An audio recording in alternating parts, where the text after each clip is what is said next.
റസൂലുള്ളാഹി സ്വല്ലല്ലാഹു അലൈഹി വസല്ലമ തങ്ങളും കുറച്ച് മുസ്ലിമീങ്ങൾ ഒരു ഭാഗത്ത്, ശത്രുക്കൾ ഒരു ഭാഗത്ത്.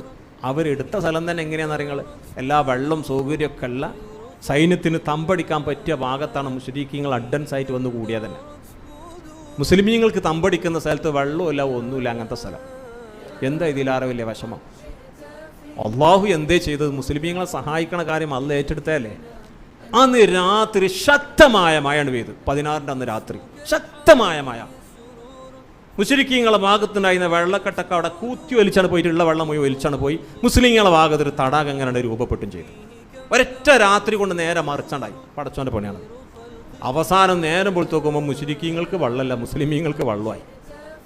പടച്ചോൻ്റെ പണിയാണത്. ഹിജ്റയുടെ 2-ാമത്തെ വർഷം റമദാൻ 17-ന് വെയിൽ, ശക്തമായ ചൂട്, ഒന്നുമില്ല. രാത്രി സുഖമായി ഭക്ഷണം കഴിക്കാൻ അത്താഴത്തിനും ഭക്ഷണമില്ല. ആ സമയത്താണ് അവർ പോർക്കളത്തിൽ ഇറങ്ങുന്നത്.